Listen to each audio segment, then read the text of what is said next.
around 100 mosques across England will use their sermons today to encourage Muslims to take up the vaccine. It's been organised by Imam Qari Asim, who's chair of the Mosques and Imams National Advisory Board, and is himself about to give his sermon on this. Thank you for joining us, sir.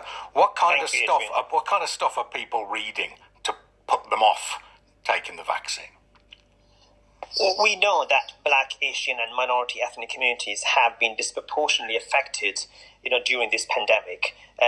But also at the same time, we have noticed that there is misinformation, myths and fake news that's in circulation.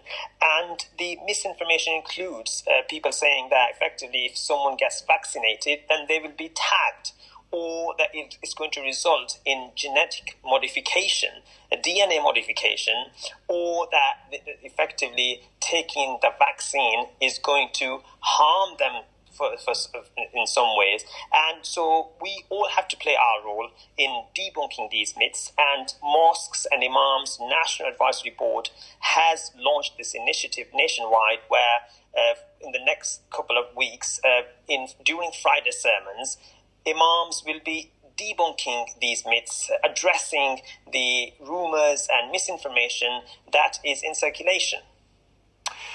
So you're going to tell them, look, there is no alcohol in it. There's no animal products in it. Yeah, I think the skepticism and anxiety is driven by two factors. Firstly, there are understandable questions whether or not these vaccines that are being used in the UK, whether they contain any gelatin or alcohol or any human embryo or cells or animal products. And Muslim scholars and medical experts have looked into this, and we are confident that none of the vaccines that are being used in the UK, they have any animal product, gelatin or alcohol, and therefore these vaccines are permissible in Islam, they are halal. And actually, Minab is running a campaign where we are videoing some of the imams who are taking these vaccines. We hope that this will reassure the communities and also inspire confidence that if a religious leader is taking these vaccines, then surely they must be permissible in Islam, and they are not going to result in anyone being tagged or genetically modified. Listen, this is all too serious and important to indulge in hypotheticals, but can I ask you, if there was some gelatin in it and that was the only way you could make this particular vaccine, that'd be a harder sell then. I mean, what on earth would you do then? Or is that not something you've even considered? No, absolutely, we have considered. Islam is a religion that provides solutions. So therefore, even if it did contain any impermissible ingredients like alcohol or gelatin, then we already have a precedent where the transformation of a particular product takes place during the process. Then it is no longer, it's no longer haram. It's no longer impermissible. But here we are very lucky that we already have an option. But if there wasn't, let's say hypothetically speaking, if there wasn't a purely permissible option, even then, to save lives, Islam allows one to take medication. And so this is what Minab is urging. Imams across the country are saying that, it is our ethical duty, it is our moral obligation to save ourselves from harm and also potentially save lives. So you will frame your sermon in terms of, look, factually, this is wrong, what you're reading, so go out and get the vaccine. Or will you, so more like factual terms, or will you frame it, will you give it a sort of a theological frame?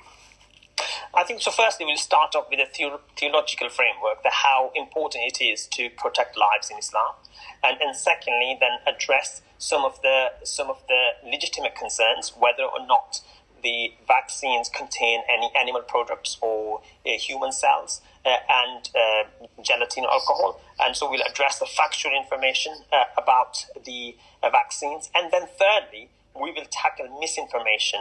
And my message is very clear that, verify the information before you amplify.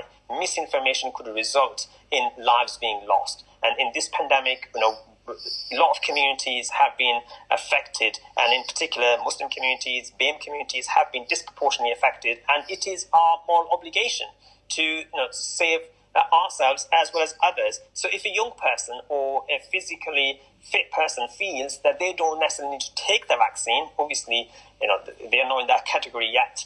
But if they ever felt like that, even then we will consider, please do consider the other members of the household or the other communities and members in society, because by potentially you not taking the vaccine, you could cause harm to others as well. You don't sound old enough to qualify. I don't know how old you are, sir, but it's a shame. If that being the case, it's a shame you can't be sort of ceremonially vaccinated during the sermon. No, that's right. I'm not in that category yet. But there have been imams who have been videoed whilst being vaccinated, and also this is message.